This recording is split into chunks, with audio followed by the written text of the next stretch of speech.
Vamos orar para começar então? Pai, eu queria agradecer por mais essa manhã na nossa vida, agradecer por mais um dia que o Senhor nos abençoa com muitas coisas que às vezes a gente nem percebe, nem dá valor, mas o Senhor nos abençoou com a saúde de estar aqui, o Senhor nos abençoou com alimentos para a gente poder estar aqui, o Senhor tem nos abençoado tanto. E agora também o Senhor nos abençoa com a oportunidade de conhecer mais sobre a Tua Palavra, que ajuda a transformar nossa mente, que transforma nossa mente para compreender qual é a Sua vontade para a nossa vida. Eu agradeço por esse momento e peço que o Senhor nos dê entendimento de todas as coisas. Em nome de Jesus. Amém. A gente então está estudando a carta de Paulo aos Filipenses. Hoje é a terceira aula, sendo que eu falei, só vou repetir rapidamente, porque algumas pessoas estão aqui a primeira vez nesse estudo. Quando a gente está estudando uma carta bíblica, especialmente uma carta de Paulo, a gente, para poder tirar do texto todo o ensinamento que ele quer nos dar, a gente precisa entender várias coisas, precisa entender o contexto, quer dizer, como que viviam as pessoas naquele tempo, qual que era a situação das pessoas. Isso ajuda muito a gente a entender o que ele quis dizer com várias coisas. Mas ele tem uma outra coisa nos livros, nas cartas dele, que são muito importantes. Quando ele está escrevendo uma carta para alguém, sempre ele tem um tema da carta. Qual que é o motivo pelo qual ele escreveu aquela carta? Qual a ideia principal daquela carta? E a gente chama isso, no caso, de tema. E quando ele está desenvolvendo esse tema, tem um lugar que ele chega no ponto alto desse tema, que é o que a gente chama de clímax temático. O clímax temático aqui da carta de Paulo aos Filipenses está lá no capítulo 3, do 7 ao 21, que a gente leu na semana passada, em que ele traz a ideia principal do texto. A gente viu que a ideia principal da carta é a fidelidade. Ele está trabalhando a questão da fidelidade. Então, esse é o tema da carta. Ao mesmo tempo, quando ele está desenvolvendo o tema, ele usa vários argumentos para poder levar as pessoas a entenderem o que ele quer dizer, para convencer as pessoas do argumento dele. E a gente chama isso de retórica. A retórica também é do mesmo jeito, ele começa e atinge um ponto máximo do seu argumento retórico. Aqui, o clímax retórico, ele acontece antes do temático, ele acontece no capítulo 2, do 1 ao 5. Como é que a gente sabe isso? A gente, na verdade, nós, pessoas normais, que não estudam línguas originais da Bíblia, não vamos conseguir saber. Porque a ideia desses clímax é tirado, inclusive, do original do grego, da maneira como ele usa o grego nessas várias situações.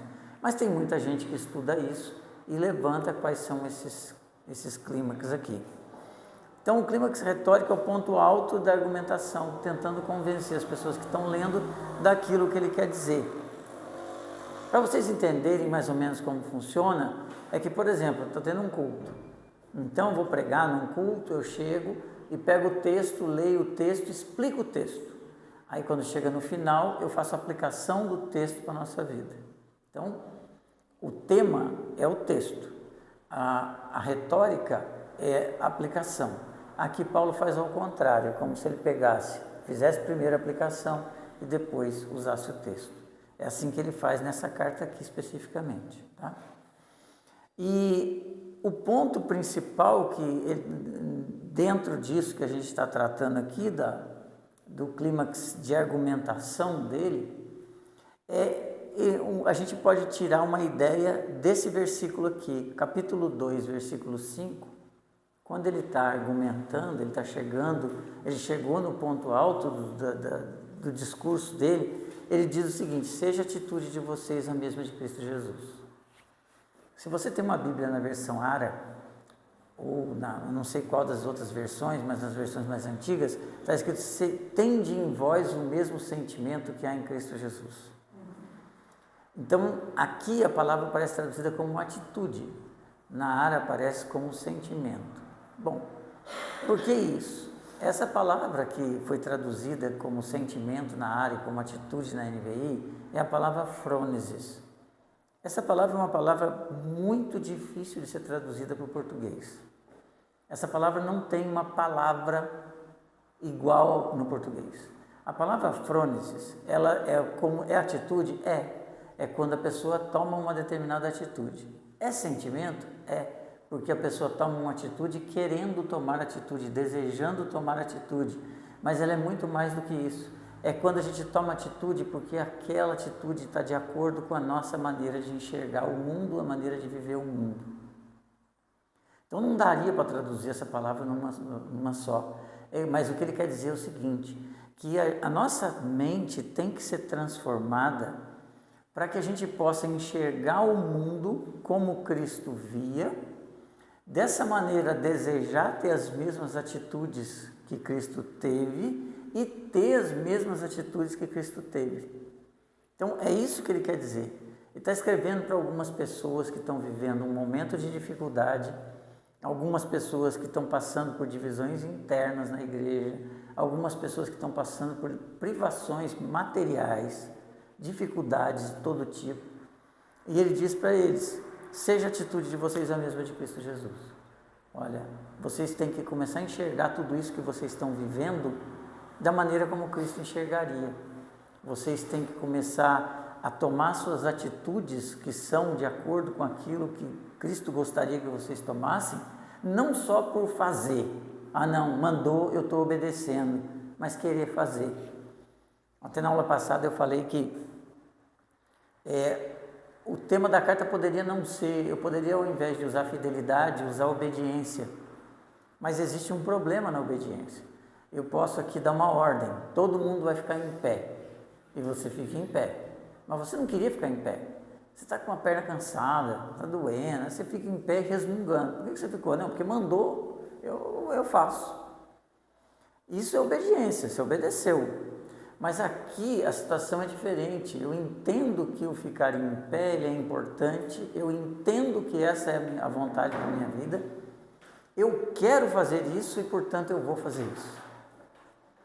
E aí poderia gerar uma pergunta, mas como que eu vou ter essa atitude, eu vou ter esse sentimento, eu vou ter essa visão de mundo como Cristo? Ele começa logo depois a dar outros exemplos. Ele dá o exemplo dele mesmo, ele dá o exemplo de Timóteo, dá o exemplo de Epafrodito. Pessoas que você poderia dizer, ser como Cristo não dá, porque Cristo é Deus. Então tá, dá o exemplo dele, dá o exemplo de Timóteo, dá o exemplo de Epafrodito. Pessoas que viveram segundo aquilo que Deus queria e tomaram atitude segundo aquilo que Deus queria. Eu também trouxe para vocês qual que era a situação que estava envolvida aquela igreja lá. Então eles estavam preocupados com Epafrodito. Quem era Epafrodito? Era uma pessoa lá de Filipos, que saiu de Filipos para poder levar uma ajuda material até Paulo. E eles estavam preocupados com ele, com a saúde dele, com a vida dele. Então, algum tipo de ansiedade com relação a Epafrodito. Eles estavam preocupados porque Paulo estava preso. Paulo estava preso. Uns acreditam que estava em Roma, outros que estava em Éfeso, mais provável que estivesse em Roma. Então, Paulo preso, motivo de ansiedade. Aí a gente começa a entender por que lá no final ele escreve, não andeis ansiosos por coisa alguma. A igreja estava passando por problemas financeiros, muita gente sem condição material e muita gente com condição material sem poder comprar. Alguns ensinos falsos tentando desviar as pessoas do evangelho. Problemas de relacionamento dentro deles, no meio deles, e perseguição pelo Império Romano. Então, motivo de sobra eles tinham de dificuldade. E Paulo vai repetir várias vezes para eles serem alegres. Poxa vida, você pergunta assim, como ser alegre vivendo uma situação desse tipo? É a mesma coisa que você, por exemplo, está passando por algum problema e eu chego para você e simplesmente digo, você tem que ser alegre. Mas peraí, como ser alegre passando por um momento de muita dificuldade? Porque o conceito de alegria aqui não é simplesmente um sorriso no rosto, fazer festa ou dizer que está tudo bem quando na verdade não está. O conceito de alegria aqui é um conceito interior. É quando a gente consegue enxergar além das circunstâncias. Quando eu estou sofrendo por conta de um momento difícil, eu sofro por aquilo, eu choro por aquilo, eu lamento por aquilo, mas a minha disposição interior é uma disposição de entendimento de que todas aquelas coisas têm um propósito e eu não estou sofrendo simplesmente em vão. Eu tenho que manter a minha alegria através do relacionamento com Cristo, através da minha fidelidade com Ele, assim como Ele é fiel comigo, porque as Escrituras prometem que Ele nunca nos deixará. Então, se eu estou passando por um momento difícil, a fé me leva a crer que Ele está comigo. Eu não sei como, eu estou passando por uma situação difícil, mas Ele está me sustentando. Algumas vezes a gente só consegue enxergar isso depois que as coisas passam. Durante o processo, às vezes é difícil. E aqui é preciso ter uma renovação da mente para que a gente possa enxergar dessa maneira. A fidelidade de Deus é o que nos mantém. Por isso que o tema do livro é fidelidade. E no capítulo 1 ele está tratando exatamente da fidelidade de Deus. A gente então pode entender a carta aos Filipenses baseado nesse triângulo aqui. Paulo, os Filipenses, Cristo e a fidelidade de Deus no meio de tudo isso. Então, tudo o que Paulo vai escrever para eles está voltado para a fidelidade de Deus expressa em Jesus Cristo. O livro é dividido então, a gente pode dividir em 4 partes. O primeiro capítulo trata da fidelidade de Deus. O capítulo 2, exemplos de fidelidade, Jesus, Paulo, Timóteo, Epafrodito. Capítulo 3, a fonte da fidelidade, que é o próprio Deus, através de Cristo. E o capítulo 4, exortações à fidelidade. Ele nos anima a nos mantermos fiéis. A semana passada a gente viu até o versículo 11. Hoje a gente vai ver o capítulo 1, do 12 em diante. Então ele está aqui, eu coloquei aqui para vocês na NVI.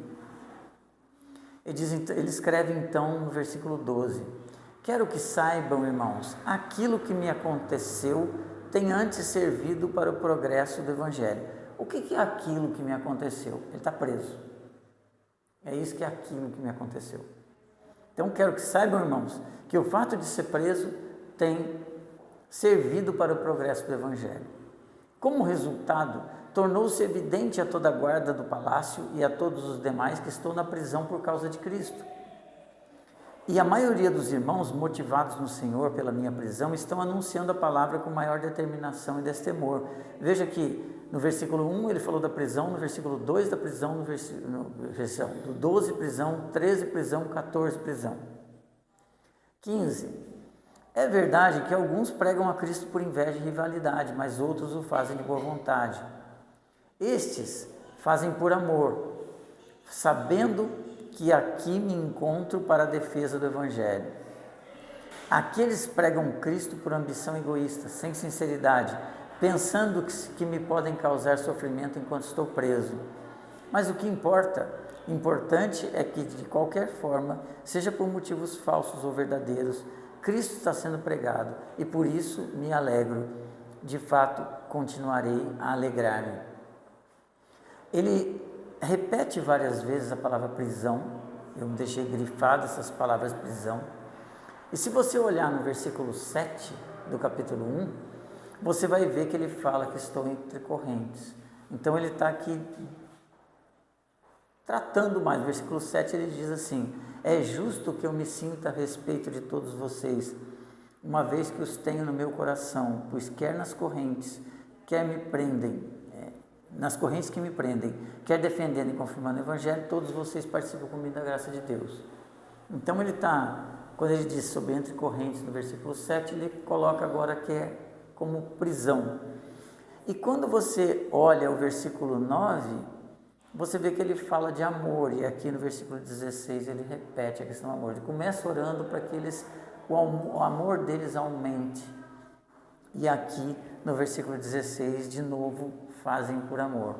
Então, ele está reafirmando algumas coisas que ele já colocou. Da mesma maneira, como ele vai colocar aqui no versículo 17, ambição egoísta, e sem sinceridade, ele vai tratar disso no capítulo 2. Paulo é assim. As cartas que ele escreve nunca são coisas soltas. Ele sempre começa com uma linha de raciocínio que a gente consegue compreender a carta inteira dele. O que ele faz aqui? Algumas reflexões sobre a prisão. Então, no versículo 12, ele ele trata dessa questão da forma típica de aliviar a ansiedade. Ele começa de uma forma para tentar aliviar a ansiedade dos filipenses. Porque no modelo de carta, ele está escrevendo uma carta e naquele tempo tinha um jeito de escrever carta. Quando as pessoas queriam escrever carta para alguém, tinha uma estrutura e ele usa a mesma estrutura.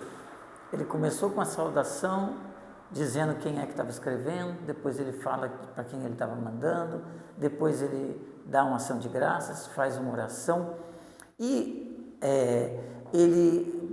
no modelo de carta normal, depois que você passava por essa introdução, a pessoa fazia uma breve informação a seu respeito. E ele está fazendo isso, ele está dando a informação dele. Só que nas cartas normais que as pessoas escreviam, a informação a seu respeito era muito curtinha. E Paulo faz ela bem longa. Por quê? Porque tem um propósito. Percebe que ele está escrevendo uma carta para pessoas que estão passando dificuldade, pessoas que estão sendo perseguidas, pessoas que estão sofrendo. Então ele coloca a situação dele como quem diz: vocês estão sofrendo, mas eu também estou sofrendo. Isso é uma maneira, porque às vezes, imagina como funciona a nossa mente. Você está doente, eu estou são. Eu vivo muito isso às vezes quando eu estou trabalhando. Eu sempre digo, falar algumas coisas do lado de cá da mesa é mais fácil do que do lado de lá da mesa. Então, uma pessoa está com alguma doença e você começa a falar, olha, você tenta se colocar no lugar da pessoa. Por mais que você tente, você não está no lugar da pessoa. Você não está passando pela mesma coisa que ela está passando. Então, na cabeça dela, pode pensar, para você falar é fácil, você está com saúde. Agora, se eu estiver sofrendo a mesma doença e eu falar sobre aquela doença, eu sei do que eu estou falando, eu estou passando pelo mesmo problema. Então ele coloca aqui para eles como uma forma de consolo, porque ele também estava sofrendo a perseguição. E aí ele traz essas estruturas que estão aqui. Do 12 ao 26, ele vai fazer reflexões sobre a prisão dele. Uma coisa que nas cartas normais era uma frase só. E ele escreve 14 capítulos a respeito da situação dele, 14 versículos a respeito da situação dele. Então, ele trabalha muito isso porque é muito importante. Então, outra coisa que a gente tira é que não era só uma questão de sofrimento deles por privações. Tem algo a mais. E o algo a mais é o problema interno que eles estavam vivendo, de relacionamento entre eles. Imagina o seguinte, a gente está aqui vivendo dificuldades porque a gente está sendo perseguido, mas a gente está unido, um com o outro. A gente vive essa situação de uma maneira diferente do que quando a gente está dividido. Se você pensar no conceito de uma família, imagina uma família, sei lá, 10, 15 pessoas que vivem numa mesma casa. Essas pessoas vivem na mesma casa e estão passando por uma dificuldade financeira terrível. Mas as 10, 15 pessoas estão unidas no mesmo propósito. Não, nós vamos vencer, vamos permanecer firmes, nós vamos fazer tudo o que tem que fazer, e estão unidas nesse propósito. Agora, imagina uma outra situação em que eu tenho as mesmas 10 ou 15 pessoas, mas um querendo fazer isso, outro querendo fazer aquilo, outro querendo fazer aquilo. Não dá certo. Então, ele estende a mais porque tinha o problema do sofrimento, mas tinha o problema do relacionamento interno. Então, no versículo 12, a frase dele é uma forma típica diante de toda a ansiedade que eles estavam vivendo por conta de tudo que eu já falei para vocês, de começar a aliviar um pouco a ansiedade deles. Do 13 ao 18, ele vai trazer uma palavra sobre a propagação do Evangelho. E do 18b ao 26, ele vai terminar com uma reflexão sobre o seu próprio julgamento. A ênfase de tudo isso aqui é Jesus Cristo. O que está por trás de tudo que ele está falando aqui, ele sempre dá uma ênfase em Cristo, em tudo isso. A fidelidade de Deus através da pessoa de Cristo. Então, olha só o versículo 12. Quero que saibam, irmãos, que aquilo que me aconteceu, ou seja, a prisão, tem antes servido para o progresso do Evangelho. Fala, mas como isso diminui a ansiedade? Se você entende o propósito da sua vida, e você está passando por uma situação difícil, você enxerga o propósito, você enxerga a situação difícil de uma maneira diferente. O que Paulo estava querendo dizer para eles? O propósito da vida de um cristão deve ser tornar Cristo conhecido. Esse é o propósito da nossa existência. Esse é o propósito da nossa vida. Cada um de uma maneira, mas com alguma coisa em comum. Qual que deve ser o desejo de todo cristão? Que a minha vida seja transformada de forma que as pessoas olhem para mim e enxerguem Cristo em mim, através de tudo aquilo que eu faço no meu cotidiano. Não enxergar Cristo em mim, porque no domingo eu junto as minhas coisas e venho para a igreja com a minha Bíblia embaixo do braço. Mas elas enxergam Cristo em mim quando eu estou fora da igreja. Até nos momentos de sofrimento. Então, quando ele diz, quero que saibam que a minha prisão serviu para o progresso do Evangelho, é uma maneira de consolo para dizer para quem está sofrendo o seguinte: vocês estão sofrendo, mas entenda, Cristo se torna conhecido dos outros muitas vezes através do nosso sofrimento, ou da maneira como a gente vive o sofrimento. E ele os trata como irmãos, né? Aqui, quero que saibam irmãos. Antes ele já tinha referido a eles como irmãos e irmãs. Paulo está escrevendo então para uma igreja, e o uso dessa palavra irmãos, ou antes quando ele usou irmãos ou irmãs, expressa a compreensão de Paulo sobre os relacionamentos na comunidade dos que creem. Ele entende que todos nós que temos Cristo como o centro da nossa vida e, portanto, temos Deus como nosso Pai, nós somos irmãos. Não importa as diferenças que nós temos, nós somos irmãos. O que aconteceu, então, é uma menção à prisão dele. E o objetivo é que eles não fiquem ansiosos por causa da prisão dele. Porque, em vez da prisão ser um obstáculo para que ele pudesse fazer aquilo que ele foi fazer, que na verdade tinha sido um facilitador para aquilo que ele foi fazer.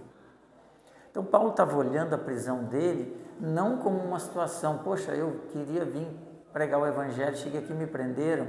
Ele está enxergando que através da prisão dele o Evangelho está sendo pregado.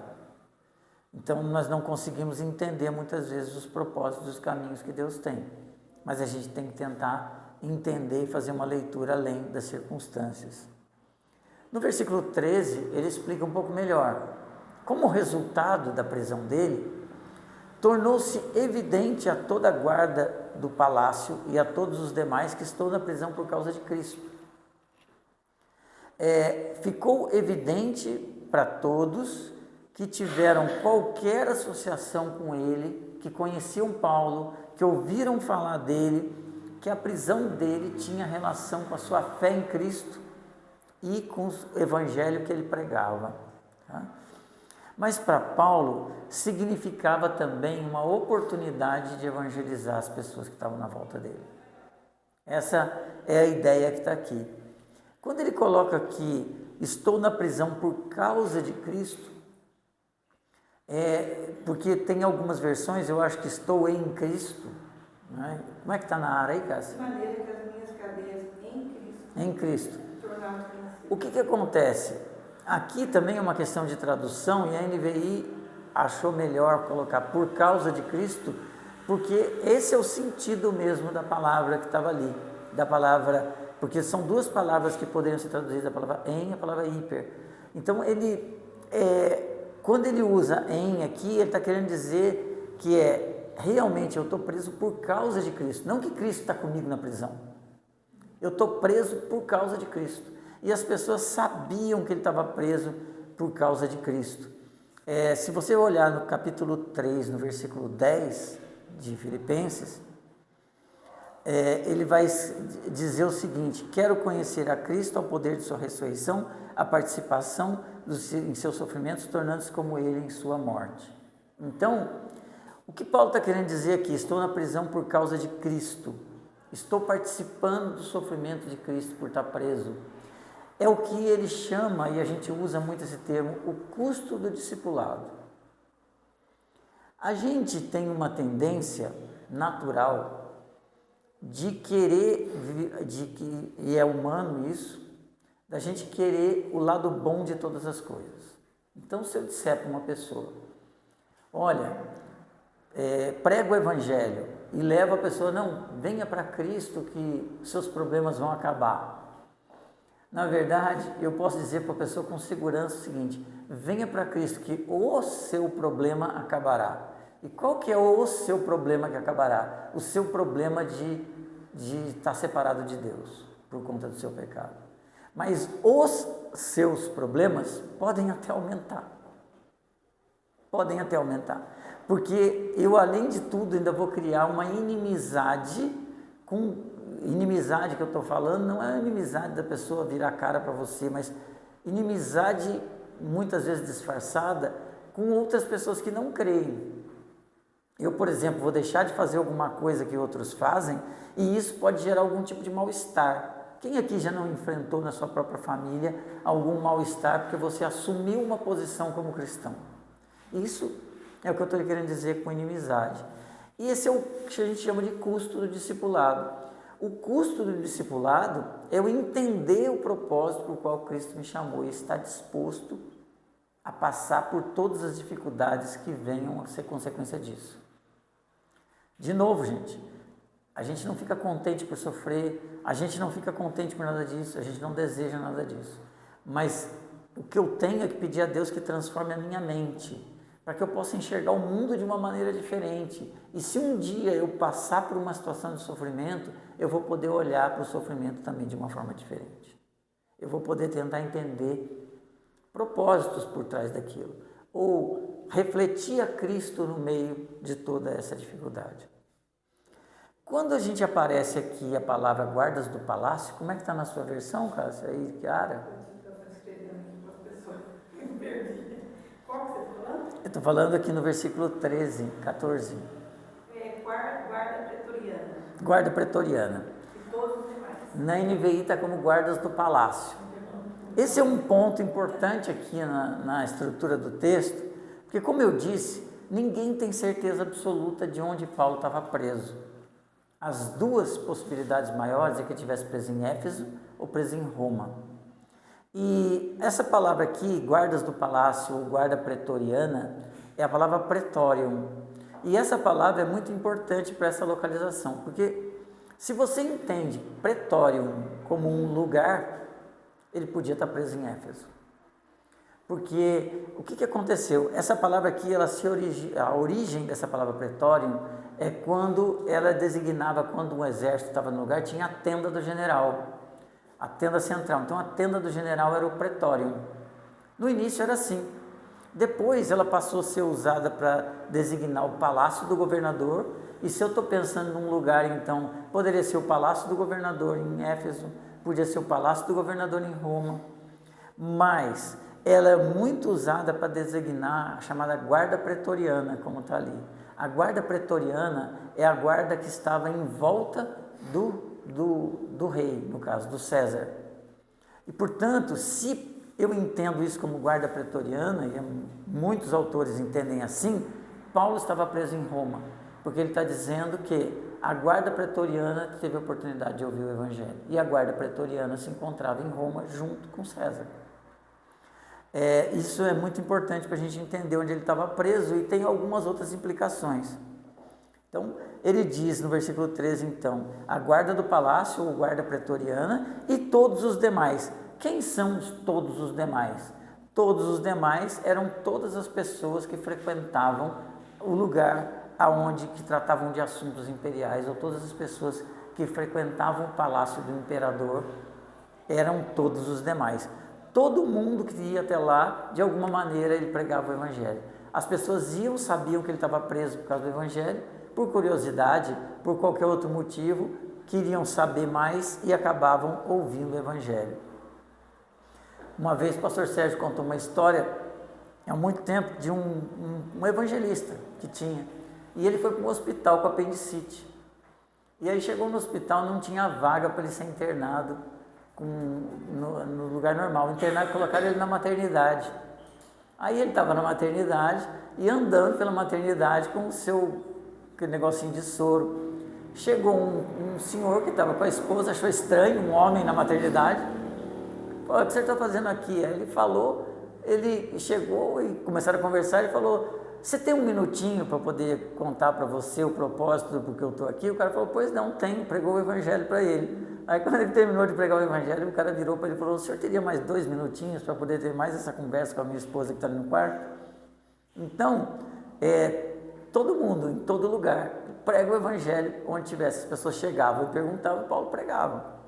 Ou as pessoas iam por outro motivo e ouviam. E isso, a gente não pode deixar de perceber nisso aqui a alegria de Paulo de entender que ele estava pregando o evangelho para todas as pessoas. Olha agora no capítulo 4, versículo 22, quando ele está fazendo a despedida dele da carta. Ele diz o seguinte, todos os santos lhes enviam saudações, especialmente os que são do palácio de César. Então, o tempo que ele estava preso serviu para que muita gente se convertesse ao evangelho no palácio. Porque tem pessoas ali que estão mandando saudações. E esse é um novo consolo. É como se ele dissesse para eles no capítulo 4, vocês estão sofrendo? Eu também estou.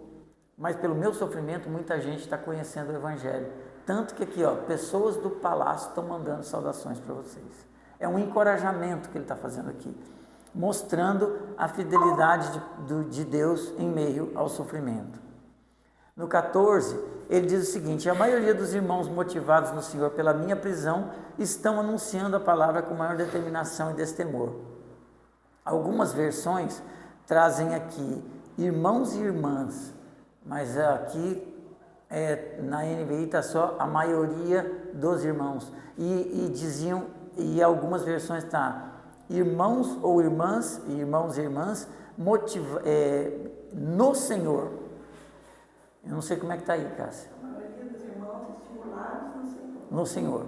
Então, motivados no Senhor. Mas tem algumas versões que estão como irmãos no Senhor. Aqui não é uma questão de irmãos no Senhor, mas é realmente que a maioria das pessoas, dos crentes, de Roma no caso, motivados pela prisão dele, mas não motivados pela prisão, mas motivados por Deus, usando como instrumento a prisão de Paulo. Assim, não é que eles estavam motivados porque Paulo está preso. Nossa, Paulo está preso. Não. A motivação dada por Deus, usando como instrumento a prisão de Paulo, vendo a firmeza de Paulo na prisão, entendendo que aquilo era uma oportunidade, passaram a pregar a palavra com determinação e destemor. Então, a maioria dos cristãos refere-se então à comunidade de Roma e não aos crentes de outras igrejas fora de Roma. E o entendimento dessa referência a irmãos e irmãs é importante para a gente entender depois do versículo 15. Ele está dizendo a maioria dos irmãos. Então nós vamos entender o que acontecia com a minoria no versículo 15. Tá? Ele deixa claro então que ele era. E por que determinação e destemor? Porque aqui nós estamos vivendo um tempo de Nero, um tempo de perseguição. Então já estava tendo uma questão de perseguição. Mas no versículo 15 aparece uma coisa que nos entristece muito, mas que a gente tem que encarar. É verdade que alguns pregam a Cristo por inveja e rivalidade. Quem são esses alguns? São alguns dos irmãos e das irmãs da igreja local. Então, porque às vezes a gente pensa que era de repente alguma pessoa que era inimiga do evangelho, que pensou o seguinte, não, eu vou pregar o evangelho porque para prejudicar Paulo. Não. Eram pessoas de dentro da igreja, que Paulo diz que estavam pregando a Cristo por inveja e rivalidade, enquanto outros fazem de boa vontade. As expressões usadas por Paulo aqui, elas trazem um reforço à coragem de alguns e à boa vontade que ele coloca. Porque, imagina, se eu estou vivendo uma situação desse tipo, eu que estou pregando por amor, tenho que ter mais coragem, porque eu não sei se aquele outro que está pregando junto comigo poderia ser alguém que poderia me prejudicar ou não, qual que seria a motivação dele. O que é complicado nessa questão de inveja e rivalidade?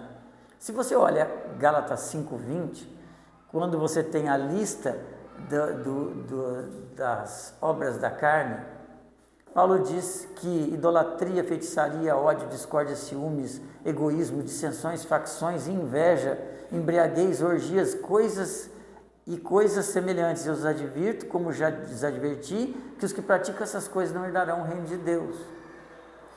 Depois, em Romanos 1,29, ele escreve assim: tornando-se cheios de toda sorte de injustiça, maldade, ganância, depravação, estão cheios de inveja, homicídio, rivalidade, engano e malícia, são bisbilhoteiros. Ele está descrevendo comportamento de pessoas não crentes. E aqui ele está dizendo que pessoas dentro da igreja estão tendo um comportamento igual pessoas não crentes.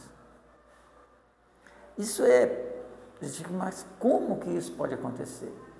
Como que eu posso dizer que são pessoas que estão pregando isso dessa maneira? Bom, quem são essas pessoas? Essa é uma pergunta que poderia se fazer, né? Como que essas pessoas, o que você acredita que pode estar vindo aqui, tá? Tem muitas hipóteses para essas pessoas, mas uma certeza: eles são membros da comunidade cristã. Essa certeza se tem. Paulo está falando de pessoas que estão dentro da igreja, tá? E pessoas da comunidade onde Paulo está preso. Não são os mesmos oponentes que ele vai citar mais lá para frente. Alguns acreditam o seguinte, e das várias teorias, das várias hipóteses que se tem a respeito disso, a melhor hipótese é: Paulo estava preso em Roma. E quando a gente vai ver outras cartas, você vai ver, por exemplo, Romanos 1,13, Romanos 15, 23. Romanos 1,13 está escrito o seguinte: quero que saibam vocês, irmãos, que muitas vezes planejei visitá-los, mas fui impedido de fazê-los até agora. Meu propósito é colher algum fruto entre vocês, assim como tenho colhido entre os demais gentios. 5 anos antes dessa carta, Paulo tinha escrito a carta aos Romanos, e ele demonstrava o desejo de ir até Roma. Então, a melhor hipótese é que Paulo escreveu essa carta, e quando você lê a carta aos Romanos, você percebe algumas coisas. A igreja aos Romanos não foi fundada por Paulo. A igreja de Roma, a igreja cristã de Roma, não foi fundada por Paulo. É uma igreja que tinha muitos problemas, e Paulo trata de várias coisas ali, e ele trata também de assuntos relacionados à aceitação mútua deles, judeus e gentios. Ele tentou fazer com que os judeus cristãos entendessem que Cristo era a realização de tudo aquilo que a Torá, o livro dos judeus, mostrava como meio de se relacionar com Deus. Que a circuncisão não era mais necessária para o relacionamento com Deus, que a verdadeira circuncisão era a circuncisão do coração. Ele trata de vários desses assuntos, ao mesmo tempo em que ele se volta para os crentes daquela igreja, que eram de origem não judia, gentios, e mostra para eles que eles têm que moderar o comportamento, a liberdade que eles têm, porque é necessário uma transformação. Bom, o que se acredita é que quando ele foi preso, quando ele chega até Roma preso, cumprindo aquele propósito que ele tinha com ele encontra algumas pessoas que receberam aquele argumento dele, mas não muito bem. E como não receberam aquele argumento muito bem, essas pessoas tinham algum problema com relação ao evangelho que ele pregava. E dessa maneira, se animavam mais a pregar o evangelho quando ele estava preso. E aí ele diz que pregavam para poder ver se aumentavam as aflições. Então não aceitavam muito a pessoa de Paulo. Por isso é que existiam talvez pessoas dentro da igreja. Essa é a melhor hipótese que existe para quem eram essas pessoas dentro da igreja que pregavam por inveja e partidarismo. Que eram pessoas que não receberam bem o evangelho como Paulo pregava, o evangelho da centralidade em Cristo, o evangelho que teria que fazer com que judeus entendessem que o relacionamento com Deus não era através do judaísmo, não era através das práticas judaicas, mas através de Cristo, e que os gentios entendessem que não era também uma maneira correta de viver como eles viviam e que tinham que ser transformados por Cristo. Então, essas pessoas passaram a pregar o evangelho e com isso aumentava o sofrimento de Paulo. Mas ele entende que, na verdade, não serviu para isso. Por que que Paulo cita? Muito provavelmente pelo problema da igreja de Filipos, aonde tinha agitações internas. Ora, ele está mostrando que ele está sofrendo como eles estavam sofrendo. Agora ele está mostrando que ele sofre consequências da divisão interna, como eles também estão sofrendo consequências da divisão interna. Então, ele está falando, aconteceu com ele aquilo que os irmãos de Roma fizeram. Depois ele vai falar do problema dentro da igreja, é isso? Ele está usando o que está acontecendo. Ele está usando a divisão da igreja de Roma. É aquilo que eu falei, da identificação com o problema. Os filipenses estão sofrendo perseguição, eu também estou. A igreja de Filipos tem divisão interna, aqui também tem. E isso traz consequências sobre mim, assim como aí traz consequências sobre vocês. A situação não é dos irmãos daqui, depois que ele vai citar. Depois que ele vai citar. No 27, veja o que ele escreve no 1:27.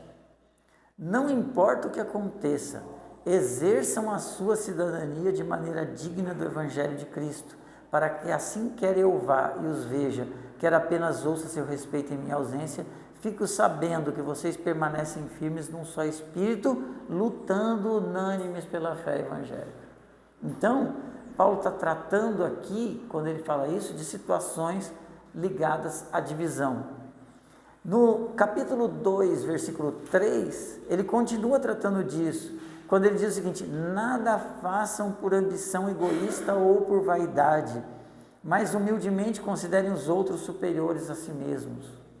No capítulo 2, versículo 13, ele pois Deus é quem efetua em vocês tanto querer quanto realizar de acordo com a bondade dele, falando de novo de unidade.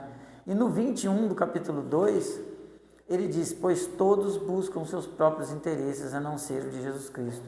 Todos os assuntos relacionados com divisão e unidade. Então, esse é o motivo de Paulo citar as pessoas. Por que ele precisava citar que alguns estavam pregando o Evangelho? Para poder aumentar o sofrimento dele. Porque ele está querendo tratar um problema. Não é querer se vangloriar, olha, eu estou sofrendo aqui.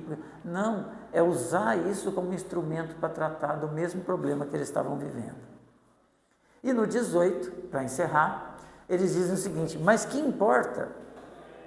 O importante é que de qualquer forma, seja por motivos falsos ou verdadeiros, Cristo está sendo pregado e por isso me alegro, de fato continuarei a alegrar-me. Então a gente devia aparecer de novo a palavra alegria aqui. Mas de novo, como eu falei, a alegria de Paulo não está na prisão. Não é aquele, como eu dei o exemplo semana passada, não é porque eu estou vindo para cá, bati o carro, falei glória a Deus porque eu bati o carro. Mas, veja só, se eu bati o carro, fiquei triste porque eu bati o carro, mas a batida do meu carro serviu para salvar uma alma a Cristo, por algum motivo, que eu não sei qual poderia ser, saí do carro, chegou a pessoa que bateu, e aí a gente conversa, e a pessoa se converte a Cristo. Eu não estou alegre porque eu bati o carro, mas eu estou alegre porque através da batida do meu carro, uma pessoa conheceu a Cristo. Então, Paulo não está alegre. A alegria, então, não é uma questão como a gente vê algumas pessoas às vezes chegarem para a gente. Você tem que ser alegre, porque você é crente. A alegria não é uma coisa vazia. A alegria é uma questão de perspectiva de vida.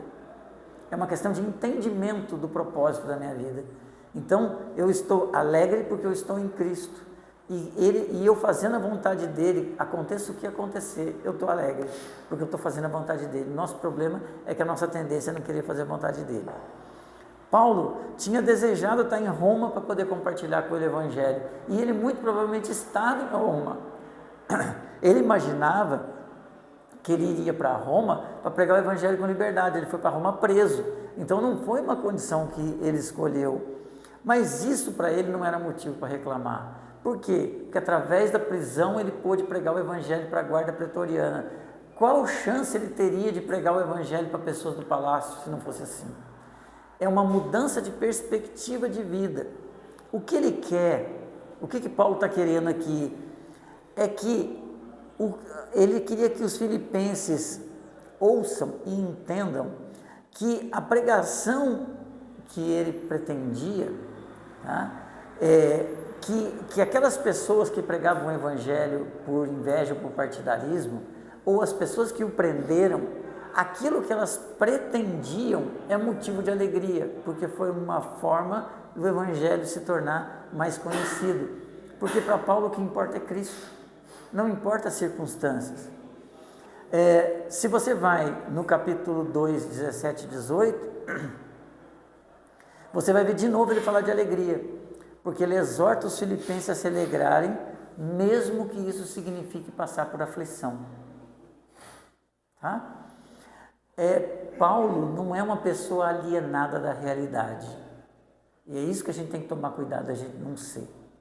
Eu não tenho que ser alienado da realidade, eu não tenho que chegar para uma pessoa que sofre, está sofrendo por quê? Olha só, não, eu tenho que me compadecer do sofrimento de quem sofre, mesmo que eu não concorde muitas vezes com certas coisas, mas eu tenho que me compadecer com o sofrimento, e me compadecendo com o sofrimento, entender o seguinte: a pessoa tem que entender a Cristo, porque se a pessoa entende a Cristo, ela pode conseguir enxergar todo aquele momento de sofrimento com uma dimensão diferente. Eu me lembro de uma menina que se batizou na nossa igreja há muitos anos atrás, ela faleceu. E ela era paciente minha da clínica, ela teve HIV, por conta do HIV ela perdeu os rins, ela fazia hemodiálise. E eu lembro dela ser batizada, tem a imagem na minha cabeça até hoje, ela não conseguia ficar em pé para dar o testemunho dela de batismo. Ela deu sentada numa cadeira. E o testemunho dela eu tenho gravado lá em casa, um testemunho dos mais belos que eu já ouvi até hoje. E ela falando sobre a vida que ela teve, tudo aquilo que ela sabia, que a doença que ela estava tendo era consequência das escolhas que ela fez antes erradas. Ela tinha uma vida promíscua, ela tinha... Então, aquilo era consequência. Porque às vezes a gente quer vender a ideia do seguinte: não, você vai ser curado. Nem sempre eu vou ser curado. Mas ali naquele momento eu pude ver Cristo ser glorificado através do sofrimento dela. E ela foi batizada com alegria e permaneceu na igreja um tempinho, ainda depois ela veio falecer. Mas houve uma transformação de mente e ela não estava triste: eu criei em Jesus Cristo e continuo doente, eu criei em Jesus e continuo fazendo hemodiálise, eu criei em Jesus e estou morrendo. Não, ela entendeu o verdadeiro propósito, o propósito maior da vida dela, que era o propósito do relacionamento com Deus, independente das circunstâncias.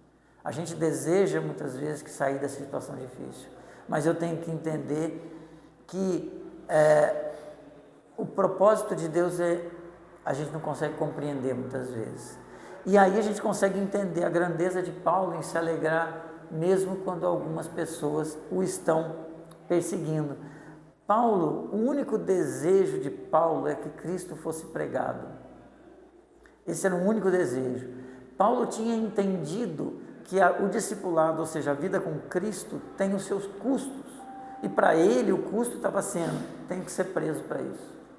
E ele entendeu, e isso mostra o que acontece no nosso coração quando a gente tem um relacionamento profundo com Deus. A gente consegue enxergar além das circunstâncias. O Gordon Fee escreve uma coisa que eu achei interessante, eu tirei do livro dele. Ele põe assim: porque ele, no caso Paulo, reconhece o Evangelho por aquilo que ele é, obra de Deus e não dele, Paulo. E isso, acrescente-se também, se coloca em oposição a muitos outros que pensam em si mesmos como pessoas que estão nos caminhos de Paulo, mas cuja paixão pelo Evangelho parece muito mais paixão por sua própria visão correta das coisas. E a gente precisa tomar cuidado para a gente não cair nisso. Muitas vezes, a minha paixão pelo Evangelho é a paixão pela maneira como eu enxergo as coisas. E aí, se as coisas não são do meu jeito, não tá. Paulo enxergava que a grandeza que ele tinha atingido mostrava que os caminhos de Deus são além da minha compreensão. E importava que Cristo fosse pregado. Se alguém quiser fazer alguma observação ou perguntar alguma coisa, estou à disposição.